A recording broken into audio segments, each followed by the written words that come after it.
and all my dear students. तो आप सभी लोगों को गणतंत्र की इस पावन दिवस पर अपनी शुभकामनाएं देता हूँ। Before I start my speech, let me just share my feeling this morning. एक दिन मैं अभी कुछ दिन पहले मैंने let me just tell you something. I'm a very emotional person and I speak from my heart. I'm not diplomatic, not political person.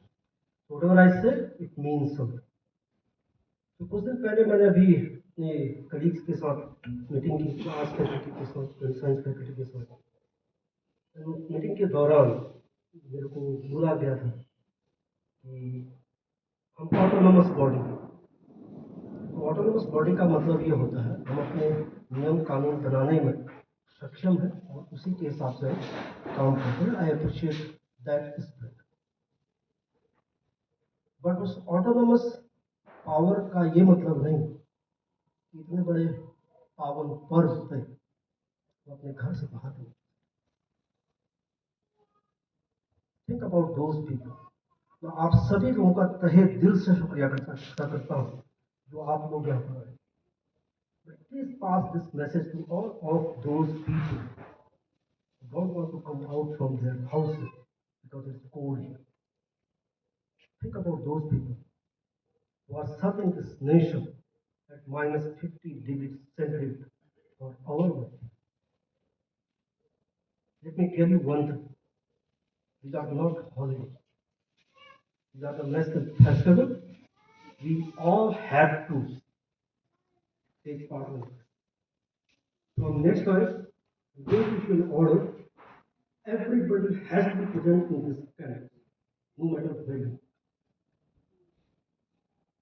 Very disheartening and disappointing indeed.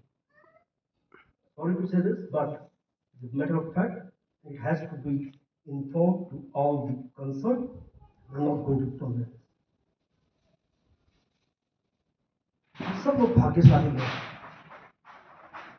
हम लोगों ने स्वतंत्र भारत में जन्म लिया। मुझे नहीं लगता कि कोई स्वतंत्रता से पहले के जन्म लिए आज यहाँ पर वो दर्द को न देखा है न समझा है, इसीलिए आज हम ये कर इसलिए हम ये करने की जरूरत कर सकते हैं कि हम उसको झेला। हम कभी भी किसी बीमारी से नहीं डरते थे जब तक कोविड नहीं। जब कोविड आया उसने हमको बताया कि डर क्या होता है। दिल्ली में उस समय रोड वीरान हो गई, पूरा वर्ल्ड घर के अंदर कैद था। तो जो ये गुलामी का जो दंश होता है, जिन लोगों ने अपनी प्राणों की आहुति दी, उन्होंने इसलिए नहीं दिया हो कि एक दिन ऐसा भी आएगा उनको याद करने के लिए हम आधा घंटा भी टाइम देकर। अभी आप लोग यहाँ पर, मैं जब प्रांगण में आया, जब मैं स्टेडियम के पास से गुजर रहा था, नेशनल रिचुअल्स है, साल में 1 या 2 बार हम गानों को प्ले कर देते हैं और सोचते हैं हमारा काम कंप्लीट है।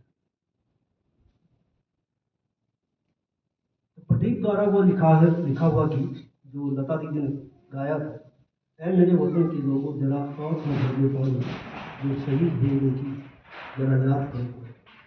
तो दूसरी लाइन बहुत ही महत्वपूर्ण है। क्या कहते हैं?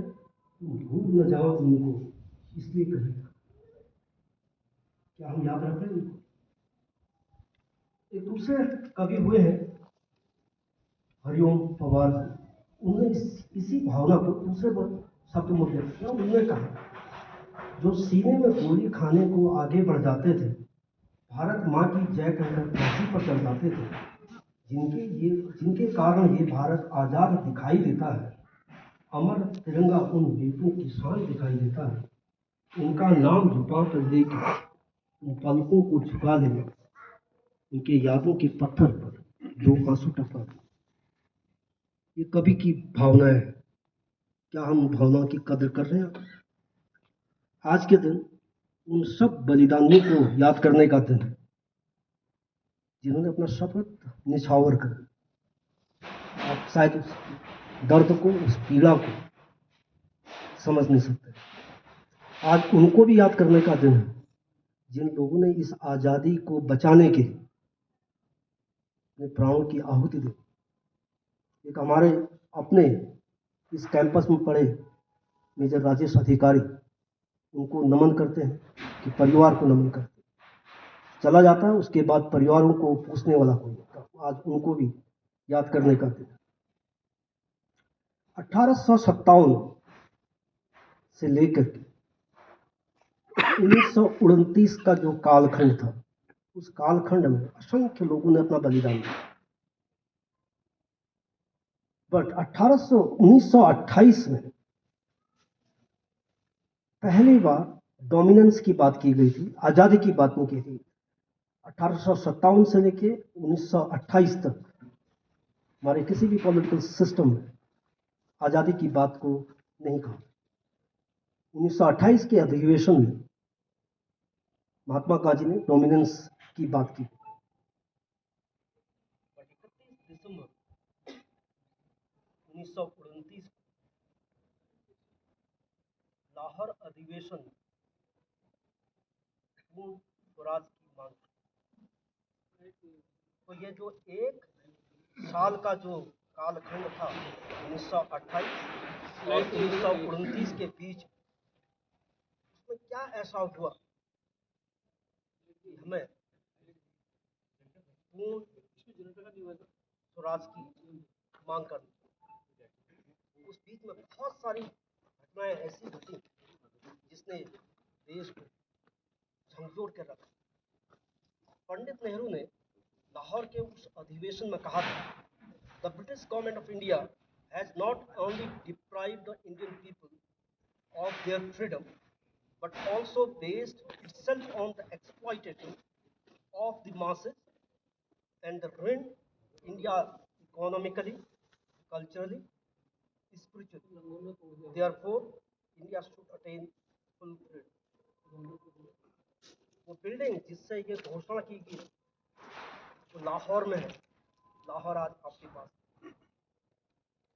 उस बिल्डिंग का नाम है मीनारे पाकिस्तान, रावी नदी के किनारे बसा हुआ।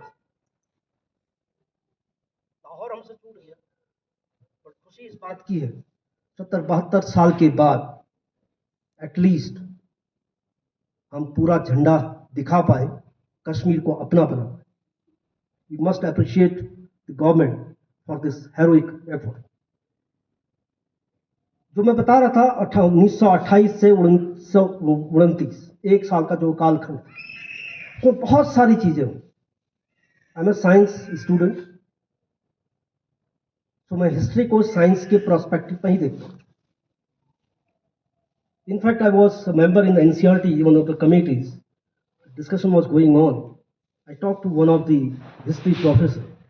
I simply asked the question, how authentic the history was we read? Because the writer has its own ideology. So when you pen down something, your ideology will always be there, will reflect in your writing. So it means when you are writing something, you must be 100% honest to pen down something so that you write honestly. But that doesn't happen. It doesn't happen in that. So in that period, हमारी history ने बहुत कुछ भुला दिया, हमको बहुत कुछ वो पढ़ा दिया जिसको हम पढ़ने के लिए शायद बच्चों को नहीं पढ़ाना चाहिए। उस एज में हमको पढ़ाना चाहिए था जब ये एनालाइज कर जाता है। मुझे अभी भी याद है हिस्ट्री की बुक्स में क्लास 6 to 8 के बीच में जो हिस्ट्री हमको पढ़ाई गई थी, उसमें किस तरीके से डायग्राम्स बने थे, किस तरह का वर्णन किया जाता है। तो वो हमको जो भाव देता है, हमको दासिता का, गुलामिता का भाव देता है। Have we been there? 1928 में कोट लखपत जेल जो अभी पाकिस्तान में, तो बहुत सारे फ्रीडम फाइटर्स को रखा गया। उसमें एक फ्रीडम फाइटर थे जतिन दास। He was 23 or 24 year old, and he set on a hunger strike from Pakistan, was brought to Calcutta. On the way, the people poured like anything. उसने इस देश की आत्मा को झकझोर दिया और हम इस बात पर विचार करने के लिए राजी हुए कि हमको पूर्ण स्वतंत्रता चाहिए। स्वतंत्रता के बाद क्या, हमारी सभ्यता को हमको वेस्टर्न कंट्रीज में कैसे जाना और पहचाना गया। हमारी पहचान हुई, हम सांप और बिच्छू वाले देश हैं। हमारी पहचान हुई, हमारे पास लाल किला है, हमारे पास ताजमहल है। हमारी पहचान हुई, हम एक गरीब नेशन है। और हमारी सिस्टम जाति व्यवस्था का कोड है। Let me tell you one thing. The oldest historian who visited, the Western historian who visited in India was Magnetus from Europe. He visited India during the time of Chandragupta Maurya, आज से 2300 साल पहले। उन्होंने अपनी एक book लिखी, वो 7 साल हिंदुस्तान में रहे और जो उन्होंने देखा उसका वर्णन एक किताब में किया गया। उस किताब का नाम है इंडिका। बुक आज अवेलेबल नहीं है, बट उसके कुछ अंश अवेलेबल थे और हिस्टोरियन ने उसके बेस पर अपनी हाइपोथेसिस को डेवलप किया। मैग्नेटस की बुक के हिसाब से हिंदुस्तान में 7 जातियां थी, 7। वो जातियां क्या थी शायद आप में से किसी को नहीं पता। वो जातियां थी philosopher, farmer, shepherd, traders, warriors, observers and council. ये हमारे समाज में ये 7 जातियां हुआ करती। हमारे किसी भी धर्म ग्रंथ में जातियों का वर्णन नहीं। हम पंचायत बोलते हैं। From where this word panchayat might have come? Have you thought about it? हमारे 4 वर्ण होते थे जो हमारे शास्त्रार्थों में लिखा गया, 4 वर्ण। तो हर वर्ण से एक आदमी था। 5वां कौन था? 5वां था उस पेरीफेरी के बाहर रहने वाला आदिवासी। बिकॉज जो 4 लोग आप डिसाइड करते हैं उसका इम्पैक्ट जो आदिवासी जो आपके सराउंडिंग में रहते हैं उनकी लाइफ में भी पड़ता, तो इसलिए उसको भी एक मेंबर के तौर पर बनाया गया। तो पंच वहां से आते हैं, हम पंच परमेश्वर की बात करते हैं। Let me tell you another thing. The caste. Caste is not the English word. It's a Pushkalism. जैसे मैंने कहा हमारे शास्त्रों में कहीं पर भी जाति व्यवस्था को नहीं लिखा। ये कास्ट आया कहां से? ये कास्ट आया था हर्बर्ट रेसलर ने जब 1931 में सेंसस किया था हिंदुस्तान में। वो पहली बार कास्ट सिस्टम को लिखा गया जिसमें 4114 कास्ट की डॉक्यूमेंटेड किया गया, जो आज 6,500 से ऊपर बताई जाती है। ये कास्ट हमको पढ़ाया गया था। इस कास्ट की हम बात करते हैं, हम उस कास्ट की बात नहीं करते जो हमारे सिस्टम में था, जो हमारी सोसाइटी में था। This is what the damage we have done to this country. And NEP, I hope, will revive all this, will try to solve all those issues which we all must know. So when we revise the NEP syllabus, I request all of you, the teachers are not here, most of the teachers are not here. Please pay attention to that. We should not go by what we heard. We should go by the fact which are documented there and which are honest documents. We talk today too much about women empowerment. हर जगह बात होती है। तो हमारी सभ्यता में क्या था? क्या वुमेन्स को वो पावर या वो स्थान था जिसकी आज हम बात करते हैं, जिसको हम कहते हैं कि ये होना चाहिए? लेकिन give you 2 example. Delhi university के अंदर 2 कॉलेजेस हैं, गार्गी कॉलेज एंड मैत्री कॉलेज। ये गार्गी एंड मैत्री कौन थे?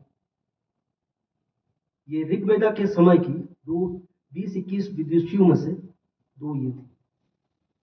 जो आपकी गार्गी थी उन्होंने याज्ञवल्क्य के साथ शास्त्रार्थ किया था। दुनिया की कोई ऐसी सभ्यता नहीं जहाँ वुमेन को ये पावर दी गई। तो ये हमारी सभ्यता, क्या हम इसको जानते हैं? हिस्ट्री के बारे में बोला जाता है, history is the mother of science, social science. A society without history is like a man without memory. Not to know what took place before you were born is to remain forever a child. आपको अपने इतिहास को, अपने culture को जानना और preserve करना बहुत इम्पोर्टेंट है। तो जब हमारी अपनी एक सभ्यता थी, देन इन्वेडर्स आए,